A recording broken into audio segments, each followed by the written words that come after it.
People only see the videos that are finished. But what they don't see is the hours of production, the hours of setting up, the hours of editing, the hours of mistakes, behind the scenes, the sleepless nights. Best One Network has been around for over 10 years with no YouTube revenue, only hard work. This has always been my passion. I want to show you guys what it's like behind the scenes. This is Uncut. Welcome to DITB1 Season 3, Heroes vs. Villains. The idea behind Season 3 DITB1 Heroes vs. Villains. Oh, man. Love it. Love it, love it, love it. Donnie and I came up with that idea, and we had been, it was kind of like almost like an accident kind of thing. We were just kind of almost like a joke. We were talking about it, and then we need something a little different. We need to spice something up, because Season 2 was the same as Season 1, except we would, do weekly shows for Season 2 instead of, doing just promo video challenge. So we had a concept, we had an idea going on, and for Season 3, I wanted to make it more reality-based. I've been, very inspired by shows like Survivor and The Challenge and The Real World, and I wanted to do something different. I wanted to keep the concept that we had with DITB1, except do something different and do something team-orientated. our group, for the villains, it made so much sense with that name that we had already. It just made perfect sense. It was just such a perfect storm to have that whole heroes and villains, the whole red versus blue thing. I thought it was a good idea. I know Donnie and Chaz talked it over and they were going to do something, they wanted to do something a little different. And I thought it was a good idea and I wanted to roll with it. It was interesting. It was kind of a cool idea. I didn't mind it that much. The idea of having the so-called bad guys on one team and then having the good guys on the other team was kind of a cool concept. I thought it was cool. It's just I wish we casted people that would actually stay and actually have time to film with us, because then we would actually been able to probably complete the whole season. It brought more opportunities, I would say. I like the idea and I wish we went through with it. Heroes versus villains is a great thing. Back in the day with the classic DITB1, before competitions were a thing, we did do a Heroes versus Villains style thing in 2013, 2014. Since it's already done, how much more can we do off of the Heroes versus Villains kind of thing? Yeah, in a way we made it better each time we did it, but every time it's like, we already did it, so the second time we kind of do it, it's like, it gets in your head, what did we do last time? And we cut the storylines and stuff short because, the channel went into a different direction at the time, which, has done throughout the years.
Welcome to Season 3 of DITB1.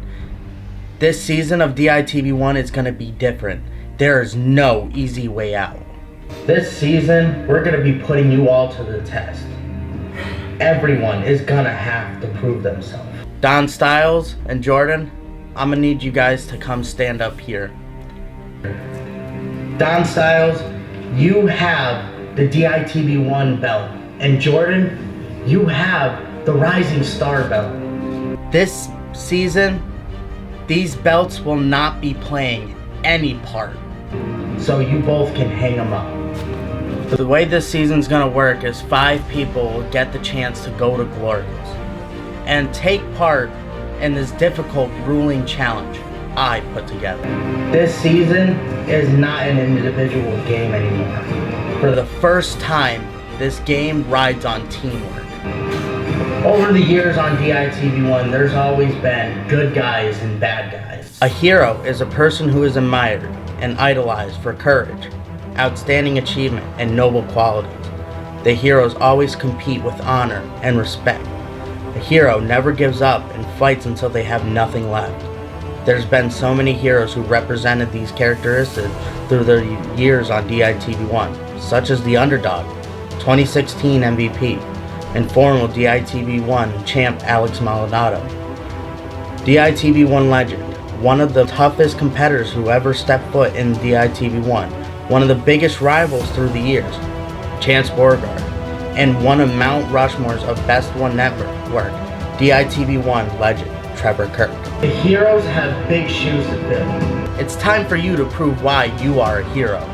A villain is a cold-blooded person who is sneaky, shady, devious player that will do anything to win.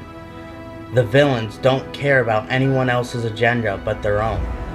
A villain manipulates and uses others as pawns to better their own game. A villain uses words as a weapon, a way to get into the competitor's head and make them feel inferior.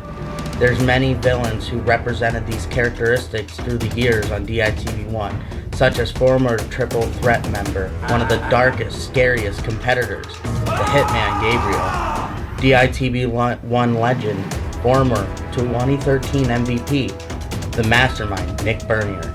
And don't forget about the biggest villain of them all, former champ of DITB1, former MVP, the one in DITB1, me, Tyrone Davis. This season, villains face a new challenge. You'll have to put your differences off to the side and work together to make it to Glorious. There will be one team that gets the chance to go to Glorious. Welcome to DITB1 Season 3, Heroes versus Villains. When I call your name, go to the blue circle. Mark the Shark, John Paulus, Herbert Winship, Rob Hunter, and Scotty Duvall. You guys are the heroes. When you hear your name called, you step to the red circle. Serge Abajian, Don Styles, Jordan Tarigny, Damian Rogers, and Joey Provost. You guys are the villains. Don't disappoint me. Here's how the game works. There will be 2 big challenges this season, the Dodgeball Rumble and Capture the Flag. If your team wins, you'll get 5 points added to your team board. There will be a couple 2-on-2 tag team challenges this season. Each tag team win will equal 3 points to your team board. Each competitor will compete in 2 individual challenges. Each individual win will get you 2 points added to your team board. Whichever team has the most points at the end of these challenges will have the right to go to Glorious. There are many advantages to this game, so keep your eyes open. In Season 3 DITB1, why did you choose not to compete in it? Well, I did it for almost 2 years, if I'm not mistaken, and then I was gonna put in the channel as my priority rather than what I had to do for my life. So, and I felt like I was just having kind of fun, and I didn't have that type of fun in a long time. So I gave it a try, and I felt like, 2 years was kind of more than enough. And, it was time for me to just turn the page. My first thoughts on these teams were unfair. My first thought was I thought we were just going to slay every challenge because we kind of had a stacked team. That was stacked, homie. Like, we were we were planned to lose, bro. We were the underdogs. Yeah, I mean, it was a terrible matchup, I think, but ended up working out, I guess, and didn't go too good. I mean, at the time, I was iffy just because, I did have Rob. He was my boy at the time. He's not anymore because he's a bitch.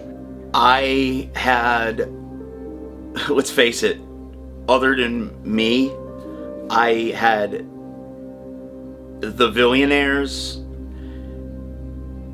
and the freaking newcomer of the year, Damian Rogers. I mean, come on, you don't get any better than that. It wasn't kind of fair because I didn't really know who my team was. I wasn't cool with Herbert. I didn't know Cam at the time, and I didn't know Scotty at the time either. Mark was cool.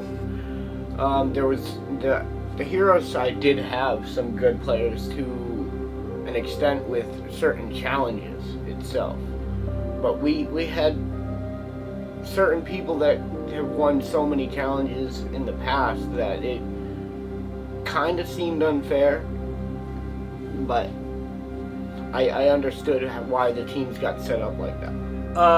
It depends because there were some people on the villain side that I thought were pretty intimidating. Just Joey and Jordan, Jordan's a really big guy. Then you had me and Johnny being like the more unfit people on my team. So I guess it was kind of fair. But then you guys had Chad, no offense, he's kind of out of shape. So it's kind of just maybe a little balance there. You know what I mean? So I guess it was kind of a good balance, but kind of just maybe not so. You know what I'm saying? Jordan was going to be a powerhouse to deal with. The other team was so stacked, all of them had experience besides for Serge and Damien, but they're still good.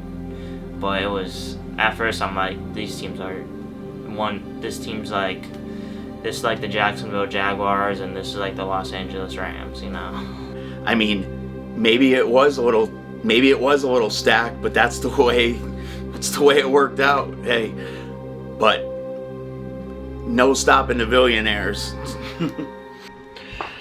What's going on, best ones worldwide? It's the best one. Whoo! Donnie here. Uncut Season 2, baby. That's right. Lots of shit's been going on.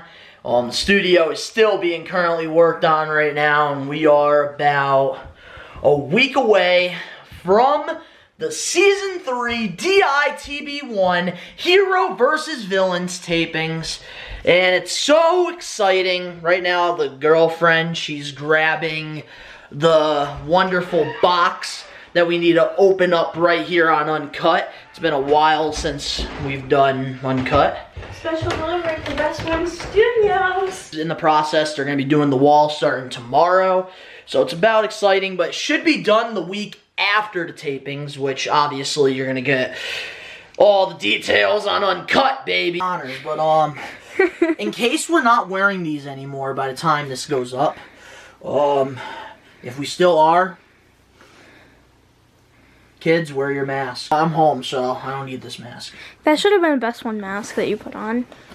Yeah, Best One mask. We were booming when we had that. Yeah, so let's see what we got in here. I won't get your toes in it. Yeah, no, we're focusing on this. Oh, look at that.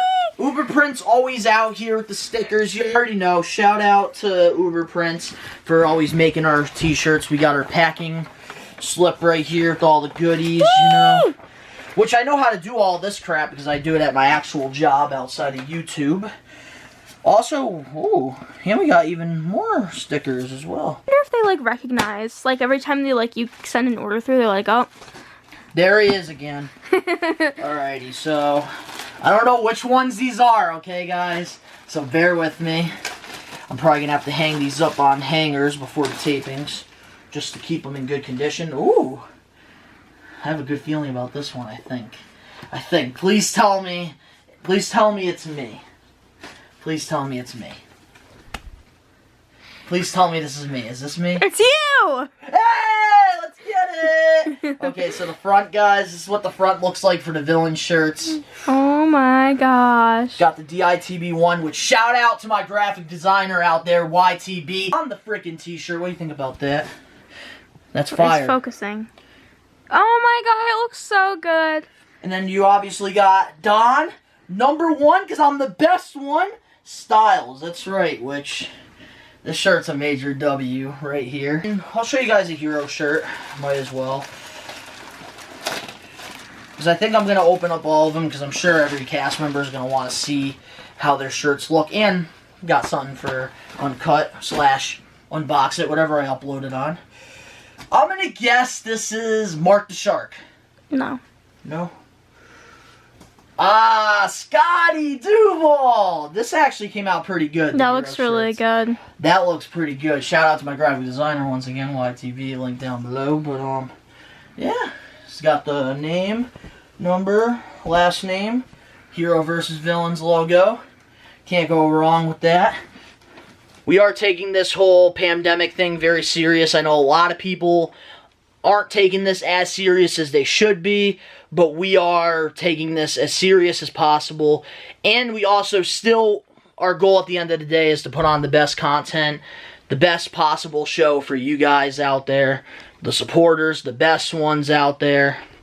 And that's what we are going to do on November 7th when we go there and start the tapings for Season 3, DITB1, Heroes versus Villains. We're going to be very precautious, and we're going to also have a lot of freaking fun. And I cannot wait. And we're still getting shirts. Lots of shirts. But at least, here's a good thing, guys, okay? Throughout the freaking years, like the seasons, usually I get them different shirts within different periods. So usually I'm getting a cast member about 3 shirts per season. But now with the Heroes versus Villains, we're saving money. They only need 1 shirt. unless they actually rip their shirt up, which is a very high chance because we got some physical challenges on day 1 of the tapings. Which ones look better? The villains or the heroes? Or the heroes. Because I ain't gonna lie, I'm rocking with the hero shirt. Me too. I like the heroes a little bit more than the villains. The blue. Low key, the blue I really is just like so how, nice. Like, the outline came out though, like how it's silver, but it looks actually like. But I like how the villains too. It matches the theme. But man, the heroes, that is a nice shirt. I might have to cop one after friggin' this season. I don't know. I might cop one after this season because it's pretty nice. I'm probably gonna cop one regardless. But it's definitely not gonna be Mark the Fish because he can go fuck himself. Well, if I don't make it out alive today, well, just know that I will love you forever.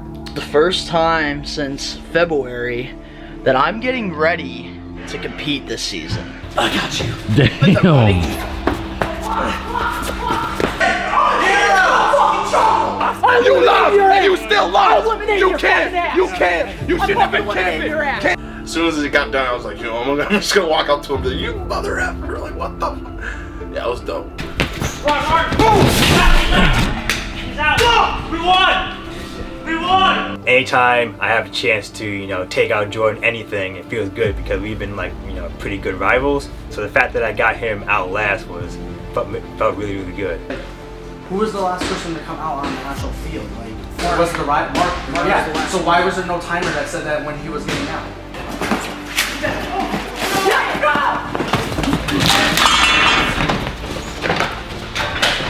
Couldn't think of anything else but to just grab it and go. I was given this opportunity, and I'm going to prove myself. 10, 9, 8, 7, 6, 5, 4, 3, 2, 1. We got a snack team. Well, I can at least say if we do put our heads together, we can do teamwork very well. They all seem okay. I don't really have a compliment or